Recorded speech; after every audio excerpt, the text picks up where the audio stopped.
Don't just live for tomorrow, or just live in yesterday. Just be glad for all you have that's in today. Hey everyone, Connie here, and welcome to my blind reaction to One Piece, episodes 817 to 820. We're back with another 4 episodes of One Piece, and I'm very excited. This arc has been fantastic so far. Definitely one of the top arcs in the series, just based on what we've had so far, mind you. And I really can't wait to see where it goes. We've got everything getting ready for the wedding between Sanji and Pudding. That's her name. um, so we found out that Sanji's entire womanizer act has been an act. To a degree. To a degree. Like I said last time, he does probably still love the ladies. It's just he acts like that for a reason. Reiju was attacked, and we don't know by who yet. Um, Carrot and Chopper managed to defeat Brule, but they still have to try and get out of the mirror world. So there's still a lot of stuff going on. Luffy and Nami are still in prison. They had a visit from Pudding and a discussion with Big Mom. Um, Pedro has been acting as bait for Charlotte Smoothie's forces and everything regarding the Poneglyph, while Brooke has been infiltrating but is now confronted by Big Mom herself. So yeah, a lot of shit's going down. Going to be interesting to see exactly where this goes. And yeah, not really much else to say. I don't know what to expect coming up with these episodes. But we're definitely, I feel, gonna start getting into the meat of this arc soon, because there's only so long we can wait until we get to the wedding, because it's like only like a day away or so, like something like that in their time. So yeah, there can't be too much more. We've got to stop the wedding. We've got to do a lot more. There are a few things I do know that are coming with this arc, because being as far behind as I am, there are certain things I couldn't avoid. And I don't know all the details behind them. Like, I know a certain character uh, is coming up who's a member of the Charlotte family who's really popular. I know they're coming up, and I really want to see how they're integrated in and how they're introduced and everything. I also know about something very interesting and special coming up regarding Carrot. I'll leave it at that, but anyone who's caught up on One Piece knows what I'm talking about. Um, I do know about that, but again, I don't know all the details about it. I don't know like how it happens or what exactly leads to that. So we'll have to see. Um, that's basically what I know about One Piece stuff going forward, just little bits and pieces here and there. Just little things, little plot details or character details, but no big, hugely spoilery info, which is why, as always, like to remain spoiler free. Because even though I know a few things going forward, it's like I don't want to know how it gets to that point. I still want to like discover that myself. Um, but yeah, we've got to be getting towards the meat of this, because this arc ends what in the, like 380s, I think. So we've only got like 60 or so episodes left, which is a lot of episodes, mind you. But all things considered, for a longer arc like this, granted, not even anywhere near as long as um, Dressrosa was, but still, for a longer arc like this, we've had a lot of setup now. We've had a lot of setup. We're reaching the big day, the wedding day. So we've got to be moving into the real meat of things. They've got to start in, I feel like they've got to start introducing other big stuff. They've got to start really changing things up. I don't know how it's going to happen, but it's got to happen soon. We'll just have to see. We'll just have to see because I don't know exactly where this is going to go. I don't know exactly how things are going to happen and be introduced. So I'm excited to find out. I'm excited to see what this show continues to have to offer. Um, as I've stated plenty in the past, I adore One Piece so much. It's one of my favorite shows of all time, and arcs like this are a lot of the big reason why. Um, so yeah.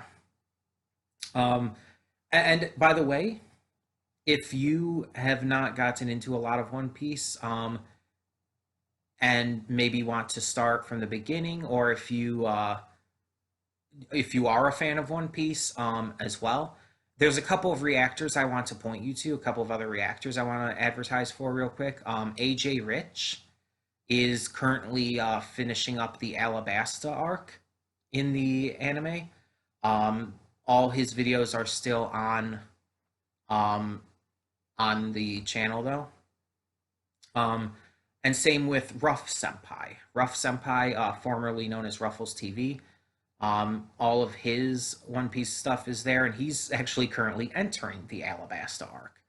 So they're kind of like he's following closely behind AJ Rich. But yeah, I would definitely suggest checking those two reactors out. Their reactions to the series are great. They have some great analysis of certain stuff, especially AJ Rich. Like, if I were to compare them, AJ Rich is the more analytical one. He definitely has a lot of the more fun, humorous side to him as well. But he definitely analyzes it very well. He definitely can tell when certain things are going to happen. He's made some correct predictions and all, and he's definitely like you could tell at all times trying to figure everything out. While Ruff Senpai is more of the wild enjoyment type of reactor. He's just laughing his ass off. He's having fun, but he still pays attention. He still gets stuff. But he's definitely more about the fun, more loud, boisterous personality. But both are very great watches, and I would definitely suggest both of them. They also react to other shows. AJ Rich is reacting to stuff like Assassination Classroom currently, and Ruff Senpai is reacting to stuff like JoJo's Bizarre Adventure. So yeah, I would definitely suggest both of them. Check them both out, and I hope you enjoy. But anyways, let's get on with this reaction, and hope for the best with these 4 episodes. So, when the screen fades to black, pause this redirect and go to the description below. Follow the link to the reaction, and after you watch it, come back here to the redirect and resume play. Because after it fades black and then fades back in, everything from that point forward will be my afterthoughts and will contain spoilers to the episodes. So, that being said, thank you so much for tuning in today, and I will see you at the reaction. Okay, and we are back, and we'll begin with spoilers in 3, 2, 1, now. Okay, so these were another good set of episodes. A lot happened, but there's some certain big things that definitely require discussing here. So I'm going to start off with Jinbei's arrival. So Luffy and Nami are still trapped in the prison book. When Opera decides he's had enough and he's just going to try and torture the information out of Nami about Lola. Luffy is trying to rip his arms off to get out, which is like, oh my god, it's horrifying. Just the fact that he's willing to go that far is, and just the flesh ripping like that is just, ugh. I very much agreed with Nami's point of view in that. And I get why Luffy was doing it, but it's so unbelievably disturbing to watch. But yeah, right on time, Jinbei bursts in to save them. He takes out Opera, completely betraying Big Mom, and helps them escape from the prison book. Luffy takes the opportunity and heads out to find Sanji running through the corridors of the castle, the chateau. So yeah, I love how Jinbei was just so matter of fact about his betrayal too. because it's like Nami's like, wait, you said back on Fishman Island that you had stuff to do, that you had responsibilities. And he's like, yep, I just broke them. He's just so matter of fact about it. And I love that. It's like, I feel like if there's a word to describe Jimbei well, it'd probably be earnest. He's a very earnest person. He doesn't try to hide his feelings about anything. He's just very, very open and very earnest and honest about it. And I love that. I love that. But it's great to see him return. It's been a little while since we've seen him. And it's great to see him betraying Big Mom to serve his friends, to save his friends. Like, of course, he would do that. We know he would do that, and it's just great to see it finally happen. Um, Especially after his last confrontation with Big Mom, where he kind of gave in to her because he didn't want to lose any body parts via that wheel. We also get to see Big Mom versus Brooke, and it goes pretty much how you would expect it to. Big Mom destroys him, and he fights back, and he fights back well, but he never stood a chance, and it was very obvious from the beginning. I mean, Brooke is strong, but he's not the strongest member of the crew by any means. In fact, I'd say he's probably outside of like Usopp, Chopper, and Nami. Outside of those three, he's probably the weaker member, because those three are definitely in a league underneath everyone else. um, but yeah, he's not the strongest by any means. Um, so it's like, honestly, I think Luffy would even have a hard time with Big Mom because again, she's a Yonko, and we know that, and we know that she is extremely powerful, probably even without needing Prometheus and Zeus. We have no idea the full extent of her power. Um, but either way, so we get to see the fight anyways, and Brooke, he keeps getting back up, but eventually it becomes too much, and he's taken out, and Big Mom starts treating him like some kind of doll or something, which is really weird and really creepy. And I know she's like massive, but still, it's just unsettling to see her literally toy with him like that. We get a little bit of Chopper and Carrot in these episodes, but only for a brief moment. Brule has woken back up, and their Carrot is tickling her to get the information on how to get out. That it's really funny. It's really silly, and it's perfectly fitting. They're tickling her, torturing her to get her to help them get out. They find out the information that the mirrors have consciousness, which not too surprising considering everything, and that you can ask them about where they lead because apparently with just so many of them, not even Brule can tell where every single one leads at all points. Um, so they start to ask the mirrors on where to go, and that entire segment within these episodes ends off with Carrot just mentioning, "Oh, I'm a good artist. Let me draw them." And maybe she is. I don't know. We'll see. But yeah, we'll have to see how that goes when we get back to that plot point. Um, we got a little bit more into the backstory with Sanji and Reiju's mom.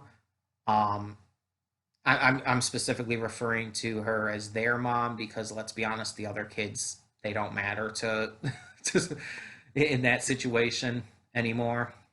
Um, but yeah, we get to see a little more of that and see how she poisoned herself to try and stop the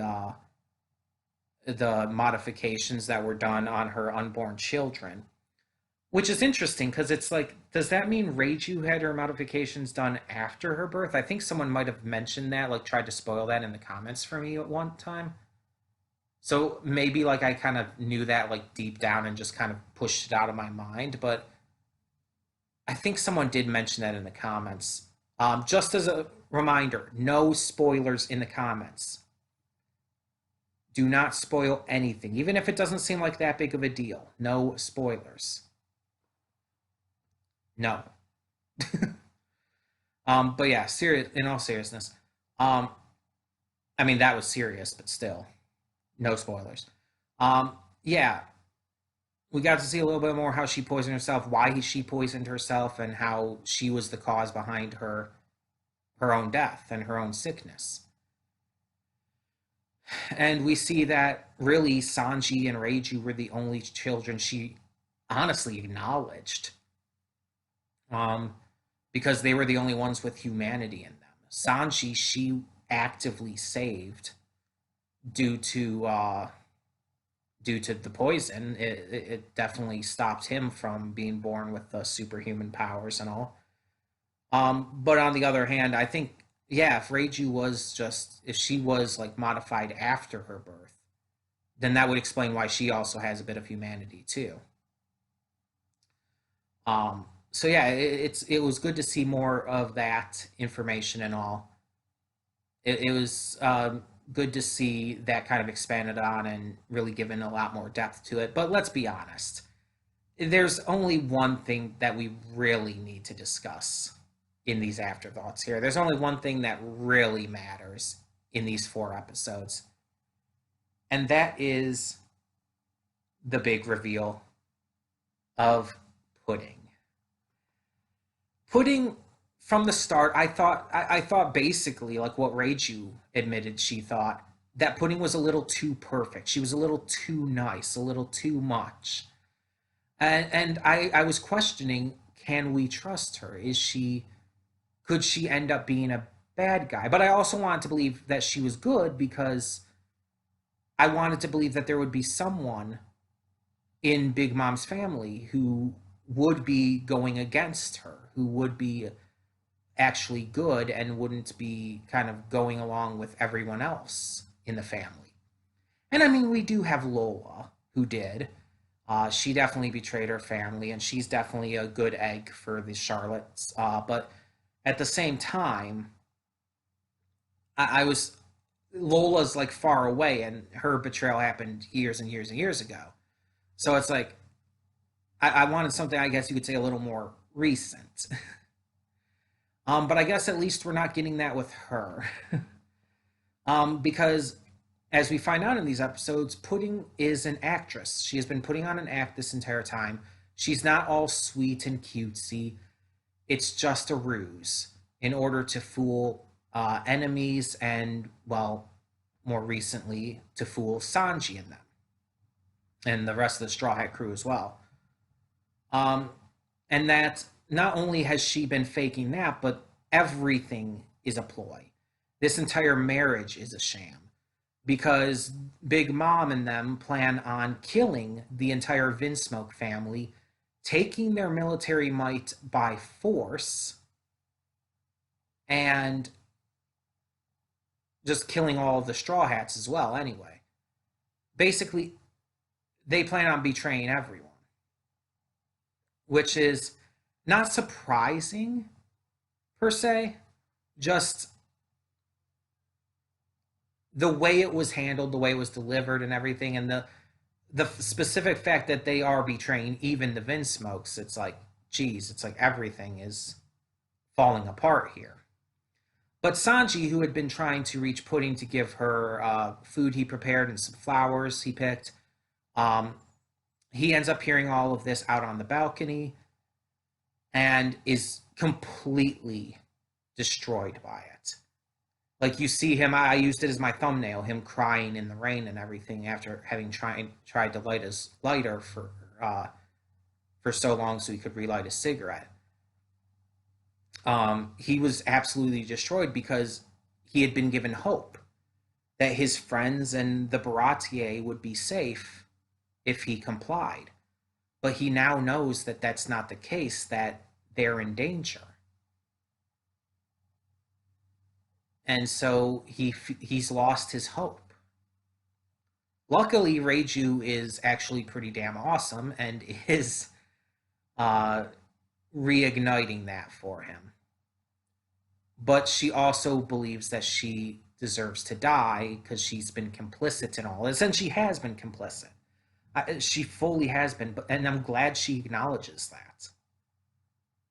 And she believes that she deserves to die because of it, that she's not worth saving. But Sanji won't see it that way. Sanji will try to save her, and she definitely deserves saving. Um, I mentioned it in the past, but I did not like her at first. I thought she was just as evil because of her complicit nature. Hell, even before we knew about the complicit nature, or that she was like not actually in league with them, that she, even so, it's like it was obvious that it felt like that it wasn't a deal breaker for her the way they treated Sanji, that she was actually enjoying it too. But then we find out that's not the case, and it just ever since then it just she gets more and more and more likable, and I can definitely now see why fans like her so much. She has been shown to be pretty popular with fans from what I've seen. So yeah, I can definitely understand why now. She's honestly kind of amazing. Like she's such a good person, and she's so humble's not the right word. I guess you could say she's so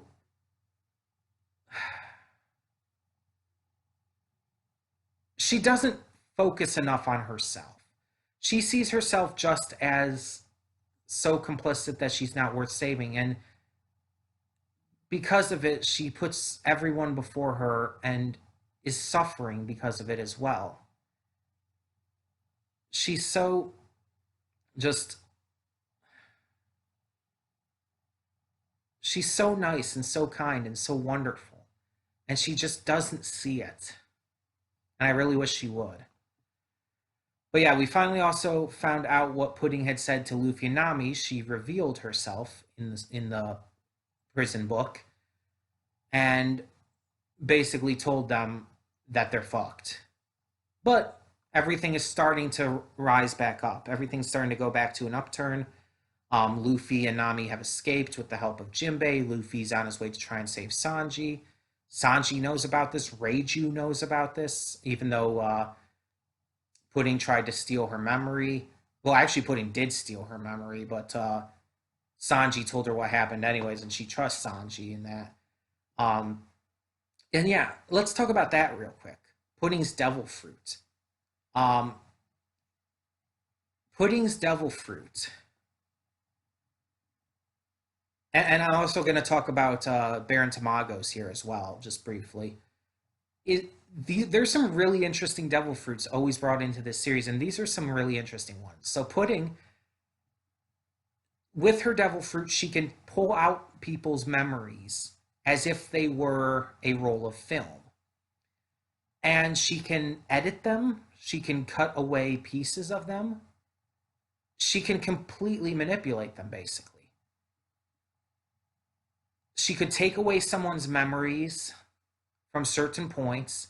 She could put in false memories. There's so much with that, and it's like, geez, that's insane.